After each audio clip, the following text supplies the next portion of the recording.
بسم اللہ الرحمن الرحیم یا ایہا الذین آمنوا اتقوا اللہ ولتنظر نفس ما قدمت لغد واتقوا اللہ ان اللہ خبیر بما تعملون۔ اے ایمان والو، اللہ سے ڈرتے رہو اور ہر شخص کو دیکھنا چاہیے کہ اس نے کل یعنی آخرت کے لیے کیا سامان بھیجا ہے، اور ہم پھر کہتے ہیں کہ اللہ سے ڈرتے رہو، بے شک اللہ تمہارے سب اعمال سے خبردار ہے۔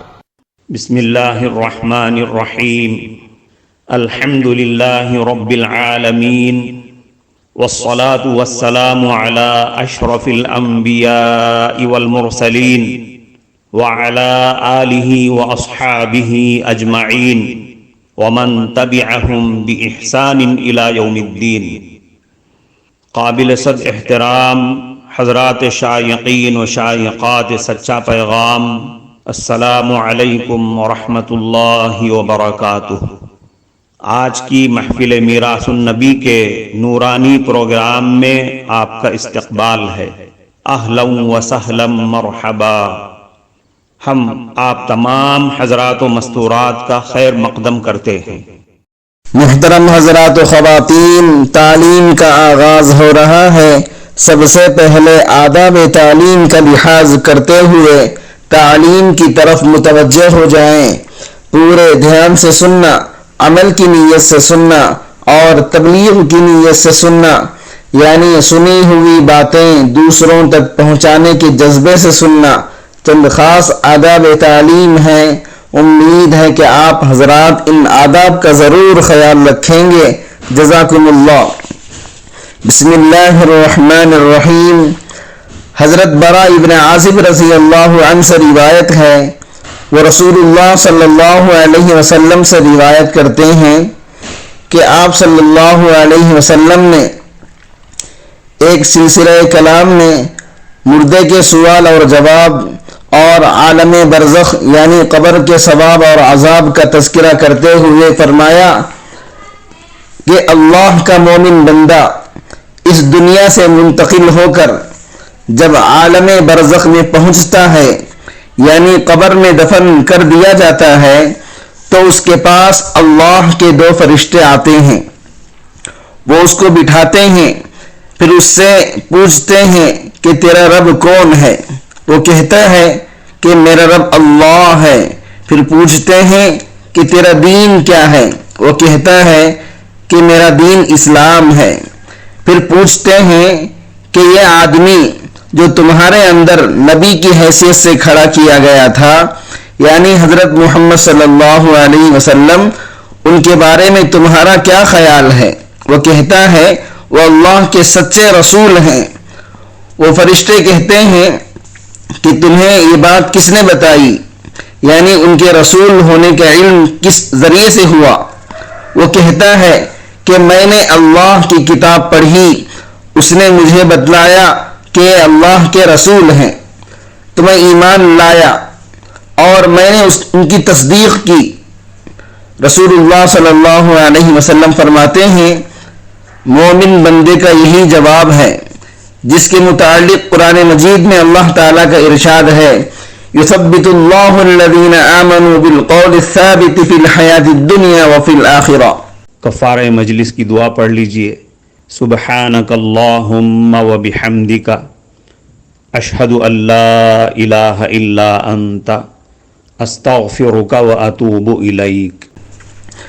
اللہ تعالیٰ ایمان والوں کو سچی پکی بات یعنی صحیح عقیدہ اور صحیح جواب کی برکت سے ثابت رکھے گا دنیا میں اور آخرت میں، یعنی وہ گمراہی سے اور اس کے نتیجے میں آنے والے عذاب سے محفوظ رکھے جائیں گے۔ اس کے بعد رسول اللہ صلی اللہ علیہ وسلم نے فرمایا مومن بندہ فرشتوں کے مذکورہ بالا سوالات کے جب اس طرح ٹھیک ٹھیک جوابات دے دیتا ہے تو ایک ندا دینے والا آواز دینے والا آسمان سے آواز دیتا ہے، یعنی اللہ تعالیٰ کی طرف سے آسمان سے اعلان کرایا جاتا ہے کہ میرے بندے نے ٹھیک بات کہی اور صحیح صحیح جوابات دیے، لہذا اس کے لیے جنت کا فرش بچھا دو اور جنت کا اس کو لباس پہنا دو اور جنت کی طرف اس کے لیے ایک دروازہ کھول دو۔ چنانچہ وہ دروازہ کھول دیا جاتا ہے اور اس سے جنت کی خوشگوار ہوائیں اور خوشبوئیں آتی ہیں اور جنت میں اس کے لیے منتہائے نظر تک کشادگی کر دی جاتی ہے، یعنی پردے اس طرح اٹھا دیے جاتے ہیں کہ جہاں تک اس کی نگاہ جائے وہ جنت کی بہاروں اور اس کے نظاروں سے لذت اور فرحت حاصل کرتا ہے۔ یہ حال تو رسول اللہ صلی اللہ علیہ وسلم نے مرنے والے سچے ایمان والے کا بیان فرمایا۔ اس کے بعد ایمان نہ لانے والے کافر کی موت کا ذکر آپ صلی اللہ علیہ وسلم نے کیا اور فرمایا مرنے کے بعد اس کی روح اس کے جسم میں لوٹائی جاتی ہے اور اس کے پاس بھی دو فرشتے آتے ہیں، وہ اس کو بٹھاتے ہیں اور اس سے بھی پوچھتے ہیں کہ تیرا رب کون ہے؟ وہ خدا کو نہ پہچانتا ہے، وہ کہتا ہے ہائے ہائے میں کچھ بھی نہیں جانتا۔ پھر فرشتے اس سے پوچھتے ہیں کہ تیرا دین کیا تھا؟ وہ کہتا ہے ہائے ہائے میں کچھ بھی نہیں جانتا۔ پھر فرشتے اس سے کہتے ہیں یہ آدمی جو تمہارے اندر بحیثیت نبی کے مبعوث ہوا تھا، تمہارا اس کے بارے میں کیا خیال تھا؟ پھر بھی وہ یہی کہتا ہے ہائے ہائے میں کچھ نہیں جانتا۔ اس سوال اور جواب کے بعد آسمان سے ایک آواز دینے والا اللہ تعالیٰ کی طرف سے پکارتا ہے کہ اس نے جھوٹ کہا، یعنی اس نے فرشتوں کے سوال کے جواب میں اپنا بالکل انجان اور بے جرم ہونا ظاہر کیا۔ یہ اس نے جھوٹ بولا کیونکہ واقعے میں وہ اللہ کی توحید کا، اس کے دین اسلام کا اور اس کے رسول برحق ہونے کا منکر تھا۔ بس اللہ تعالیٰ کی طرف سے منادی یعنی آواز دینے والا آواز کرے گا کہ اس کے لیے دوزخ کا فرش بچھا دو اور دوزخ کا اس کو لباس پہنا دو اور اس کے لیے دوزخ کا ایک دروازہ کھول دو۔ چنانچہ یہ سب کچھ کر دیا جائے گا۔ رسول اللہ صلی اللہ علیہ وسلم فرماتے ہیں دوزخ کے اس دروازے سے اس کو برابر دوزخ کی گرمی اور دوزخ کی لپیٹیں اور جلانے والی جھلسانے والی ہوائیں اس کے پاس آتی رہیں گی اور اس کی قبر اس پر نہایت تنگ کر دی جائے گی، جس کی وجہ سے اتنا دباؤ پڑے گا کہ اس کے سینے کی پسلیاں ادھر سے ادھر ہو جائیں گی۔ پھر اس کو عذاب دینے کے لیے ایک ایسا فرشتہ اس پر مسلط کر دیا جائے گا جو نہ کچھ دیکھے گا نہ کچھ سنے گا۔ اس کے پاس لوہے کی ایسی منگیری ہوگی کہ اگر اس کی ضرب، اس کی مار کسی پہاڑ پر لگا دی جائے تو وہ بھی مٹی کا ڈھیر ہو جائے۔ وہ فرشتہ اس منگیری سے اس پر ایک ایسی ضرب لگائے گا جس سے وہ اس طرح چیخے گا جس کو انسان جنات کے علاوہ سب چیزیں سنیں گی جو مشرق اور مغرب کے درمیان ہیں۔ اس ضرب سے وہ مٹی ہو جائے گا، اس کے بعد اس میں روح ڈالی جائے گی۔ حضرت عبداللہ بن عمر رضی اللہ عنہما سے روایت ہے کہ رسول اللہ صلی اللہ علیہ وسلم نے بیان فرمایا کہ تم میں سے کوئی جب مر جاتا ہے تو ہر صبح اور شام اس کے سامنے اس کا ٹھکانہ پیش کیا جاتا ہے۔ اگر وہ جنتیوں میں سے ہے تو جنتیوں کے مقام میں سے اس کا جو مقام ہونے والا ہوتا ہے وہ ہر صبح اور شام اس کے سامنے کیا جاتا ہے اور اس کو دکھلایا جاتا ہے۔ اور اگر وہ مرنے والا دوزخیوں میں سے ہوتا ہے تو اسی طرح صبح اور شام دوزخیوں کے مقامات میں سے اس کا مقام اس کے سامنے کیا جاتا ہے اور کہا جاتا ہے کہ یہ ہونے والا تیرا مستقل ٹھکانہ اور یہ اس وقت ہوگا جب کہ اللہ تجھے اپنی طرف اٹھائے گا قیامت کے دن۔ حضرت عثمان غنی رضی اللہ عنہ سے روایت ہے ان کا حال یہ تھا کہ جب وہ کسی قبر کے پاس کھڑے ہوتے تو بہت روتے، یہاں تک کہ آنسوؤں سے ان کی داڑھی تر ہو جاتی۔ ان سے پوچھا گیا یہ کیا بات ہے، آپ جنت اور دوزخ کو یاد کرتے ہیں تو نہیں روتے اور قبر کی وجہ سے اس قدر روتے ہیں؟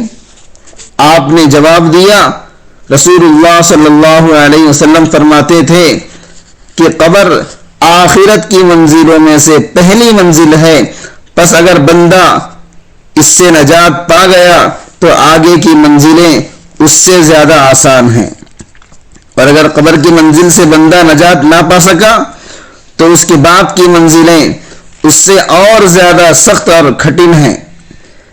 نیز رسول اللہ صلی اللہ علیہ وسلم یہ بھی فرماتے تھے کہ نہیں دیکھا میں نے کوئی منظر مگر یہ کہ قبر کا منظر اس سے زیادہ خوفناک اور شدید ہے۔ حضرت عثمان غنی رضی اللہ عنہ سے روایت ہے کہ رسول اللہ صلی اللہ علیہ وسلم کا طریقہ تھا کہ جب میت کے دفن سے فارغ ہو جاتے تو قبر کے پاس کھڑے ہوتے اور فرماتے کہ اپنے اس بھائی کے لیے اللہ تعالیٰ سے مغفرت کی دعا کرو اور یہ بھی استدعا کرو کہ اللہ تعالیٰ اس کے سوالوں کے جواب میں ثابت قدم رکھے، کیونکہ اس وقت اس سے پوچھ گچھ ہوگی۔ جابر رضی اللہ عنہ سے روایت ہے جب مشہور انصاری صحابی سعد ابن معاذ رضی اللہ عنہ کی وفات ہوئی تو ہم رسول اللہ صلی اللہ علیہ وسلم کے ساتھ ان کے جنازے پر گئے۔ پھر جب رسول اللہ صلی اللہ علیہ وسلم نے نماز جنازہ پڑھائی اور ان کو قبر میں اتار کر جب قبر برابر کر دی گئی تو رسول اللہ صلی اللہ علیہ وسلم نے سبحان اللہ کہا۔ آپ کو دیکھ کر آپ کی اتباع میں ہم بھی دیر تک سبحان اللہ کہتے رہے۔ پھر آپ صلی اللہ علیہ وسلم نے اللہ اکبر کہنا شروع کیا تو ہم بھی آپ صلی اللہ علیہ وسلم کی اتباع میں اللہ اکبر کہنے لگے۔ پھر آپ سے پوچھا گیا کہ اے اللہ کے رسول، اس وقت آپ کی تسبیح اور تکبیر کا خاص سبب کیا تھا؟ آپ صلی اللہ علیہ وسلم نے فرمایا، اللہ کے اس نیک بندے پر اس کی قبر تنگ ہوئی تھی جس سے اس کو تکلیف تھی، یہاں تک کہ اللہ تعالیٰ نے تنگی کی اس کیفیت کو دور فرما کر وسعت پیدا فرما دی اور اس کی تکلیف دور کر دی۔ یہ سعد ابن معاذ انصاری رضی اللہ عنہ رسول اللہ صلی اللہ علیہ وسلم کے مشہور اور ممتاز صحابہ میں سے تھے۔ غزوہ بدر کی شرکت کی فضیلت اور سعادت بھی انہیں حاصل تھی۔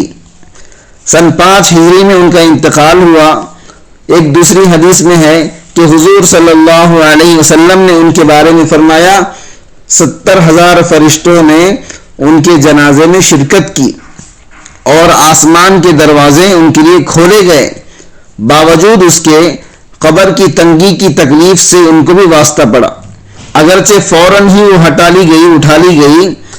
اس میں ہم جیسوں کے لیے بڑا انتباہ اور بڑا سبق ہے۔ اللہم ارحمنا اللہم احفظنا آمین۔ محترم ناظرین کرام، اس دینی اور ایمانی بیان کو سننے کے دوران ہی اس کو لائک کر دیجئے اور شیئر بھی کر دیجئے تاکہ دوسرے بھی اس سے فائدہ اٹھا سکیں۔ اللہ آپ کو جزائے خیر عطا فرمائے۔ معزز حضرات و خواتین، ہم آپ کے بے حد شکر گزار ہیں کہ آپ نے محفل میراث النبی صلی اللہ علیہ وسلم میں شرکت کے لیے اپنا قیمتی وقت فارغ کیا ہے۔ اللہ تعالیٰ آپ کو خوش و خرم رکھے، آمین۔ جو حضرات نئے ہیں وہ سچا پیغام چینل کو سبسکرائب کر کے وہاں پر لگی گھنٹی کے نشان کو ضرور دبا دیں تاکہ آپ کو ہمارے ہر ضروری اور مفید پروگرام کی اپڈیٹس ملتی رہیں، اور ہمارا ہر پروگرام لائک کرنے کے ساتھ ساتھ دوسروں کو شیئر بھی کرتے رہیں۔ اس سے آپ کو صدقے کا ثواب ملے گا، کیونکہ حدیث کے مطابق اچھی باتیں پھیلانا صدقہ ہے۔ اللہ تعالیٰ آپ کو خوب جزائے خیر عطا فرمائے۔